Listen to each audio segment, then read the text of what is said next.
তোমরা যদি আমার চরণে একবার সমর্পিত হতে পারো, তাহলে তোমাদের কর্ম নয়, তাহলে তোমাদের জ্ঞান নয়, তোমাদের ধ্যান নয়, তোমাদের এই যে ভক্তি বললাম এ ভক্তিও নয়। তখন ভগবান বলছেন আমারই দায় পড়বে তোমাদের তোমাদের কর্মময় বন্ধন থেকে চিরমুক্তি করার। সুধীজন, এই কারণে গীতা শাস্ত্রের মূল কথা হলো অহং তাং সর্ব পাপেভ্য মোক্ষই স্বামীমা শুচো। অর্থাৎ জ্ঞান কর্ম যোগ ধর্ম ভক্তি নয়।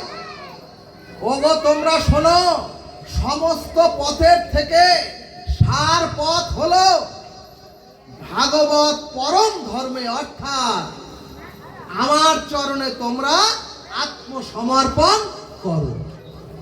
এখন যদি বলেন হে গোবিন্দ আমি তোমার হলাম, ভাগবত বলছে এটাকে আত্মসমর্পণ বলে না। গোস্বামীগণ সিদ্ধান্তে বললেন ভাগবতে, তুমি যে ভগবানের চরণে সম্পূর্ণ আত্মসমর্পণ করেছো তার 6টি লক্ষণ থাকতে হবে। শুধু মৌখিক বললে হবে না আমি আত্মসমর্পণ করলাম, মৌখিক বললে হবে না হে ভগবান, হে দয়াল, হে পতিত পাবন আমি তোমার হলাম। ভক্তগণ, এই আত্মসমর্পণের প্রথম লক্ষণ হলো আনুকূল্যেশ্ব সংকল্প। আনুকূল্যেশ্ব সংকল্প অর্থাৎ সুধীজন, ভগবানের চরণে তখনই আত্মসমর্পণের শুভ সূচনা হবে যখন ভগবানের সুখ সেবার জন্য, যখন আপনি নিজের প্রজ্ঞা, যখন ভগবানের সুখ সেবার জন্য আপনি আপনার নিজের চাওয়া পাওয়াকে সম্পূর্ণ পরিত্যাগ করতে পারবেন। জয় নিতাই গৌর হরি বল।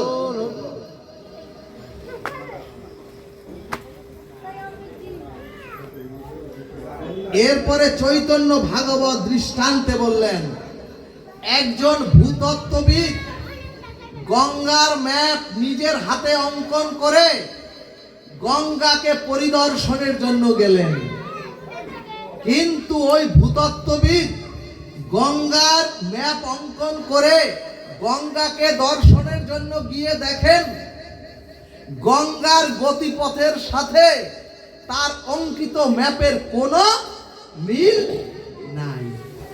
সাথে সাথে ওই ভূতত্ত্ববিদ তার অঙ্কিত গঙ্গার ম্যাপকে ছুঁড়ে ফেলে দিলেন অনেক দূরে। এ কারণেই ভাগবত বললেন, ওগো আপনার মতো করে আপনি ভগবানকে তৈরিও করবেন না, আর আপনার মনের মতো করে ভগবানকে শাস্ত্র ছাড়া, সাধুগুরু ছাড়া, শাস্ত্র সাধু আর বৈষ্ণব এই তত্ত্ব একত্রিত করা ছাড়া আপনি আপনার মতো করে ভগবানকে ভালোবাসতে যাবেন না। ভগবানের মনের মতো আপনি হন। সুধীজন, বড়ই মার্মিক ভাগবত এই অমৃত সুধা। তাহলে সুধীজন, আমরা ভগবানের আনুকূল্যের দিকে তাকাবো, অর্থাৎ আমরা সকলে ভগবানের সুখের দিকে, ভগবানের প্রীতির জন্য তাকাবো এবং ভগবানকে ভালোবাসায় আমার কোনো স্বাতন্ত্রতা নাই।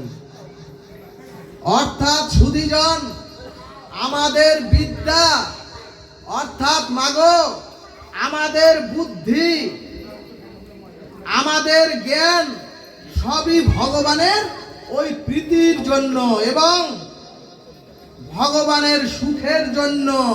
এটাই হচ্ছে আত্মনিবেদনের প্রথম লক্ষণ। এরপরে বিষ্ণু পুরাণ সিদ্ধান্তে বললেন,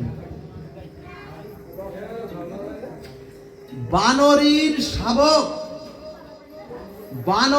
শাবক বা বাচ্চাগুলি মা বানরীকে দেখবেন, মা বানরীকে শক্ত করে জড়িয়ে ধরে, আর যখন জড়িয়ে ধরে বাচ্চাগুলি শাবকগুলি মাকে, মা ওই শাবক নিয়েই এ ডাল থেকে ও ডালে লাফাতে থাকে। যদি কোনো শাবক বাচ্চা ছুটে পড়ে যায় তখন ওই মা বানর এসে ওকে জোরে জোরে থাপড়ায়, চটকানি দেয়, আর বলে, ভালো করে ধরতে পারলি না, শক্ত করে ধরতে পারলি না, কেন পড়ে গেলি? অন্যদিকে লক্ষ্য করবেন, বাড়িতে যে বিড়ালি যখন তার বাচ্চাকে মুখের মধ্যে কামড়ে ধরে,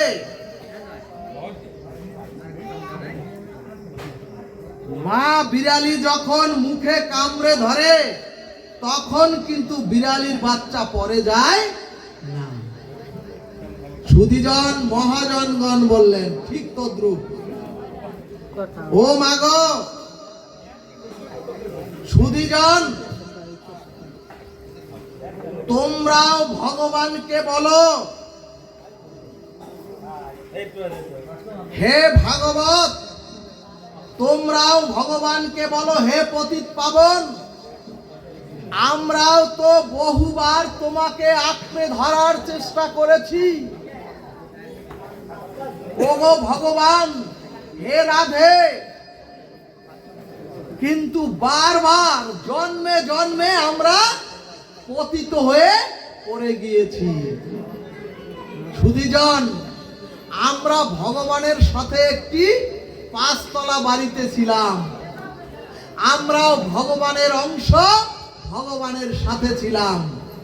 আমাদের কর্মের কারণে পতিত হয়ে 84 লক্ষ যোনি ভ্রমণ করতে করতে এখন আমরা মনুষ্য জন্ম প্রাপ্ত হয়ে 1 তলা, 2 তলা, 3 তলা, এভাবে 4র্থ তলায় এসে পৌঁছেছি।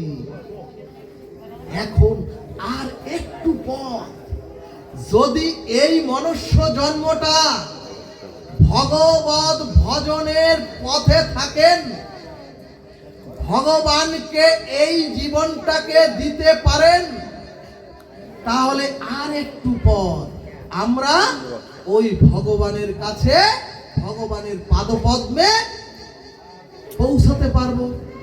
আর যদি কোন রকম ভুল করেন তাহলে আবার ওই পতিত হয়ে জন্ম মৃত্যুর চক্রে ঘুরতে থাকবেন।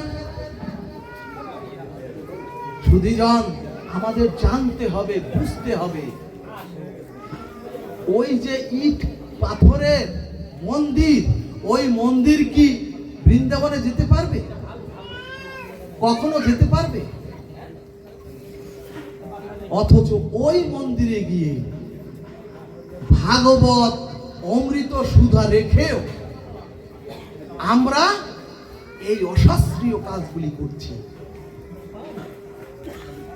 ভাগবত আর ভগবান অভিন্ন, এক অভিন্ন।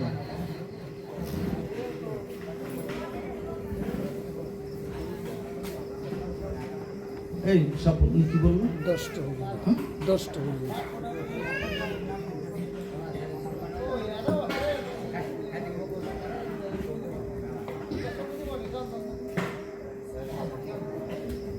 সুধীজন, আমাদেরও বলতে হবে, বহু জন্মে জন্মে আমরা তোমাকে আঁকড়ে ধরেছি, কিন্তু ওই যে পতিত হয়ে গেছি।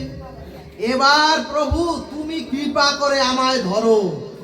আমাদের প্রত্যেককে বলতে হবে, যদি কৃপা করে তুমি এবার আমাকে ধরো, আমাদেরকে ধরো, তাহলে আর আমরা পারব না, তুমি আমাদের শক্ত করে ধরো। জয় নিতাই গৌর হরিবল।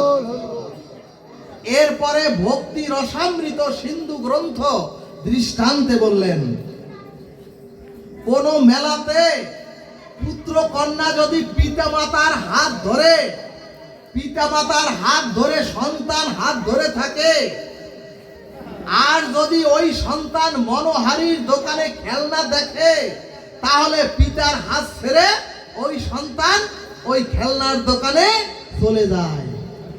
সুধীজন, কিন্তু অন্যদিকে পিতামাতা যদি ওই সন্তানের হাত ধরে, পিতামাতা যদি ওই সন্তানের হাত ধরে, তাহলে ওই পিতামাতার হাত সন্তান আর ছাড়তে পারে না। ঠিক তেমনি ভগবানকে সকলেই বলুন, আমি তো তোমাকে ধরার বহু জন্মে বহুবার চেষ্টা করেছি, কিন্তু জন্মে জন্মে পড়ে গিয়ে আমরা এখন পতিত হয়ে আছি।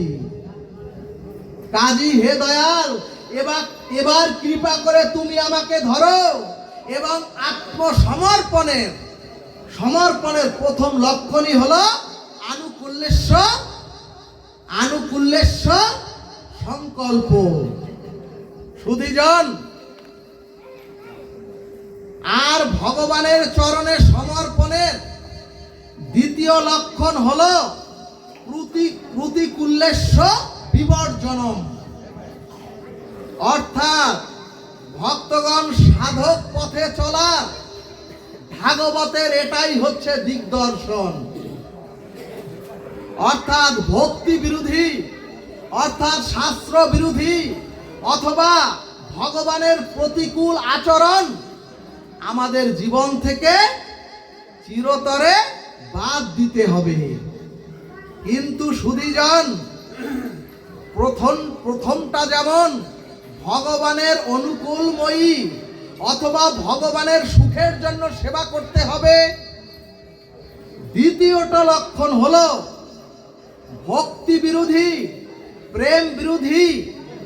অর্থাৎ ভগবানের প্রতিকূল সমস্ত কর্ম আমাদের জীবন থেকে চিরতরে ত্যাগ করতে হবে। আর যদি আমরা ভগবত বিরোধী এই চিরতরে ত্যাগ করতে পারি, তাহলেই আমরা চির শান্তি পাবো, চির কল্যাণের পথে যেতে পারবো। কিন্তু ভাগবত বললেন, ওগো, এরকম ও সুভাষ, তোমার মতো হাজারো উপদেশ, হাজারো এরকম ভাগবত কথা শুনলেই যে জীব প্রেম বিরুদ্ধ, শাস্ত্র বিরুদ্ধ অথবা প্রতিকূল স্বভাব ত্যাগ করতে পারবে, এমন হবে না। ভাগবতী বলছে। সুধীজন, কতই তো শুনলাম, কতই তো হরিনাম করলাম এখানে, কিন্তু হরিনামকে গ্রহণ করতে পারি নাই। একাদশীর দিনও অমেদ্য বস্তু এই দেহ মন্দিরে তুলি। কতই তো হরিনাম করলাম, আমাদের দীক্ষা নিয়ে শ্রবণও চলছে, এমনকি তীর্থ গতাগতিও চলছে, দান ধ্যানও চলছে।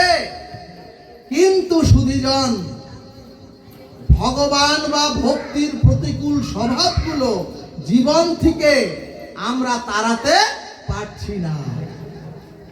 এজন্যই চৈতন্য ভাগবত বললেন, যেদিন জীবের ভগবানের প্রতি খুব আসক্তি জন্মাবে, যেদিন জীবের ভগবানের প্রতি আসক্তি জন্মিয়ে বিবেক বিচার জাগৃত হবে, সেদিনই প্রতিকূল স্বভাবগুলো জীবন থেকে চিরতরে ত্যাগ হয়ে যাবে। ভাগবত দৃষ্টান্তে বললেন, একটি মেয়েকে অন্ন খেতে না দিলেও প্রতিদিন 3 বেলা তাকে আইসক্রিম খেতে দিতে হতো। এভাবে যখন 18 বছর হলো, যখন বিবাহ উপযুক্ত হলো, তখন পিতামাতা ওই মেয়েটিকে বিবাহের জন্য পাত্র দেখে বিয়ে দেওয়ার আগে ওই পাত্র এবং তার গার্জিয়ানদের বললেন, আমার মেয়ে নিরন্তর 18 বছর পর্যন্ত আইসক্রিম সেবা করে বেঁচে আছে, অতএব বিয়ের পরও যাতে সে আইসক্রিম খেতে পারে আপনারা এই ব্যবস্থা করবেন। ওই যে শ্বশুর বাড়ির লোকজনও মেনে নিল। কিন্তু সুধীজন 2 বছরের মাথায় যখন ওই মেয়েটির গর্ভে একটি সুসন্তান এলো, আর যখন ওই সন্তানটির পরিচর্যার জন্য, সুস্বাস্থ্যের জন্য একজন ডাক্তারকে ডাকা হলো, তখন ডাক্তার বললেন, ও মাগো,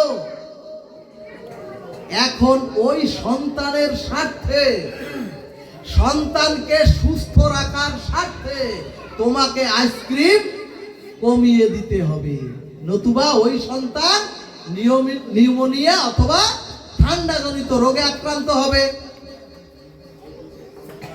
সুধীজন, যখন ওই মা, 18 বছরের যুবতী মা যখন শুনেছে পেটের বাচ্চার ক্ষতি হবে, তখনই সারা জীবনের 20 বছরের সঞ্চিত ওই সিদ্ধান্ত থেকে সরে এসে আইসক্রিম খাওয়া কমিয়ে দিল। সুধীজন ভাগবত বললেন, ওগো, সন্তানের প্রতি মায়ের এক প্রগাঢ় মমতায় এতদিনের 20 বছরের অভ্যাস ছেড়ে দেওয়া শুরু করলো। ঠিক তদ্রূপ যেদিন ভগবানের প্রতি আপনার আসক্তির প্রগাঢ় একটি মমতা আসবে, ওই দিন থেকে আপনিও ভগবত বিরোধী, ওই দিন থেকে আপনিও ভক্তি বিরোধী অভ্যাসগুলো ত্যাগ করবেন। জয় নিতাই গৌর হরিবল। এখানে ভাগবত বললেন, ভক্তি জ্ঞান বৈরাগ্য ইতি ইতি বিবেক বর্ধিতা। সুধীজন, কথাটা বুঝতে হবে, অর্থাৎ ভক্তি জ্ঞান বৈরাগ্য ইতি বিবেক বর্ধিতা। যখন আপনার ভক্তি জ্ঞান বৈরাগ্য আসবে, যখন আপনার ভক্তি জ্ঞান আর বৈরাগ্য আসবে, তখন আপনার বিবেক বৃদ্ধি পাবে, নতুবা বিবেক বৃদ্ধি পায় না। সুধীজন, আর যদি জীবের বিবেক বৃদ্ধি না পায়, যদি বিবেক চেতনা জাগৃত না হয়, লক্ষ কোটি যাগযজ্ঞ দান ধ্যান কিছুই কাজে আসে না। এই কারণেই ভক্তি রসামৃত সিন্ধু সিদ্ধান্তে বললেন, প্রথমত গর্ভে সন্তান এলে ওই মেয়ের তার সন্তানের প্রতি ভক্তির দ্বারা এতদিনের আইসক্রিম খাওয়া কমিয়ে দিল। দ্বিতীয়ত ডাক্তার বলল, ওগো মা, আইসক্রিম খেলে গর্ভের সন্তান অসুস্থ হয়ে জন্মাবে।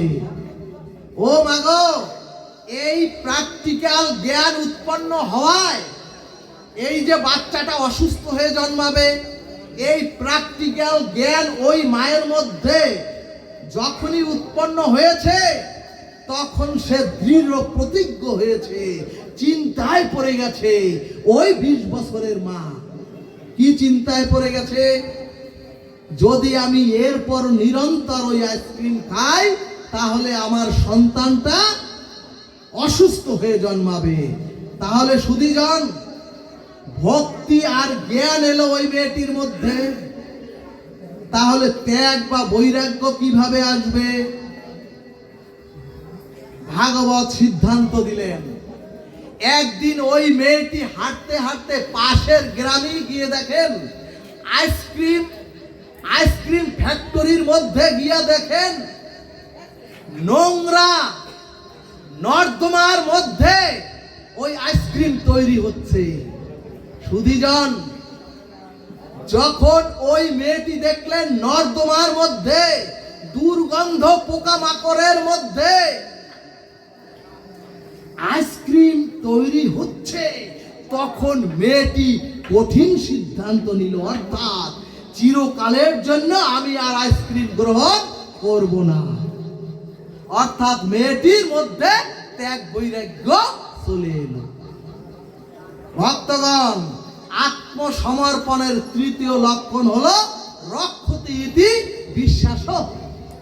বুঝেছেন সুধীজন, ত্যাগ বৈরাগ্য কিভাবে আসে? যখন শ্মশানে দেখবেন আমার মৃতদেহটা ওই মাংস পিণ্ডের মতো ক্ষয় হচ্ছে জ্বলতে জ্বলতে, তখন বুঝবেন, তখন আপনার মধ্যে ত্যাগ বৈরাগ্য আসবে, নতুবা আসবে না। যখন ওখানে গিয়েও নেশাদ্রব্য গ্রহণ করবেন, যখন ওখানে হাই করবেন, যে শ্মশান হচ্ছে এই পৃথিবীর মধ্যে পবিত্র, সেই পবিত্র শ্মশানেও দিচ্ছি আমরা নেশা, সেখানে বসেও করি গল্প গুজব, করি না হরিনাম। কিভাবে ত্যাগ বৈরাগ্য আসবে? ভাগবত মানুষকে শাসন করে দিব্যকান্তি দেহ তৈরি করে দেয়। সুধীজন, আত্মসমর্পণের তৃতীয় লক্ষণ হলো রক্ষতি ইতি বিশ্বাস। অর্থাৎ তোমরা শ্রী গুরু কৃপা পেয়ে সকলে ভজন পেয়েছি, আমরা ভাগবত ধর্ম হরিনামও পেয়েছি। এখন আমাদের বিশ্বাসে দৃঢ়তা আনতে হবে, ভগবান আমাকে অবশ্যই রক্ষা করবেন। কিন্তু সুধীজন, ভগবানের প্রতি এই বিশ্বাসটাই আজ আমাদের নাই। একবার যাই তান্ত্রিকের কাছে, একবার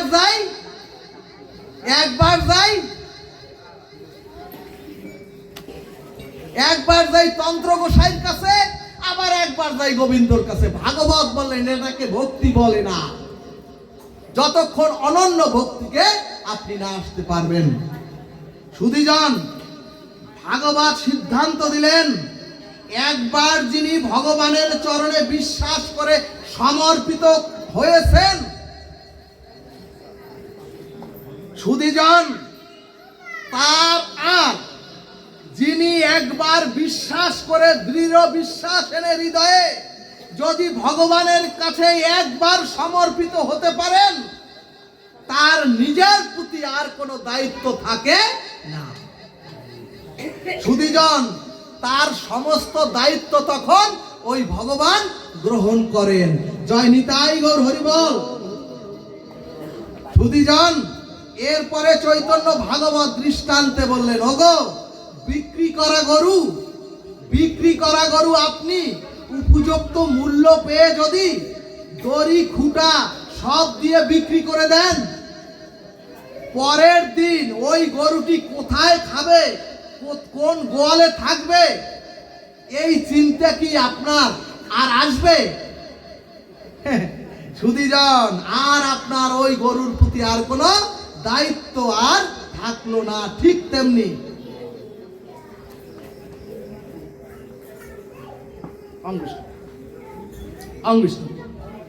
তেমনি এই শরীর মন ইহকাল পরকাল সর্বস্ব ভগবানের চরণে সমর্পণ করে দিলে আমার সর্বস্ব দায়িত্ব তখন ওই ভগবানের। ভক্তগণ, রাজসভায় দ্রৌপদীর চুলির মুঠি ধরলেন দুর্যোধন আর দুঃশাসন। তখন কর্ণ বললেন, ও দুর্যোধন দুঃশাসন, তোমরা ওকে বিবস্ত্র করে চুলের মুঠি ধরে তোমার উরুর উপরে বসাও। তোমরা ওকে বিবস্ত্র করে আমার উরুর উপরে বসাও। ও মাগো, তখন দ্রৌপদী প্রথমে তার স্বামীদের কাছে গেলেন। এখন প্রশ্ন আসবে, দ্রৌপদীর স্বামী কিভাবে হয়, পঞ্চস্বামী কিভাবে হয়? জানেন বাবা? শোনেন বাবা, অর্জুন হচ্ছে জীবাত্মার প্রতীক, ভীম হচ্ছেন এই শক্তির প্রতীক, মানে ধর্মশক্তি, ধর্মবল। আর নকুল হচ্ছে বুদ্ধির প্রতীক, সহদেব হচ্ছে আদর্শের প্রতীক। আদর্শের প্রতীক অর্থাৎ সুধীজন, যখন আপনার মধ্যে জীবাত্মা তো আছে, যদি জাগৃত করতে পারেন, বুদ্ধি, জ্ঞান, বৈরাগ্য আর সুন্দরতা, বিবেক যদি আপনার মধ্যে জাগৃত হয়, তাহলে আপনি হচ্ছেন অর্জুন, আপনি হচ্ছেন নকুল, আপনি হচ্ছেন সহদেব।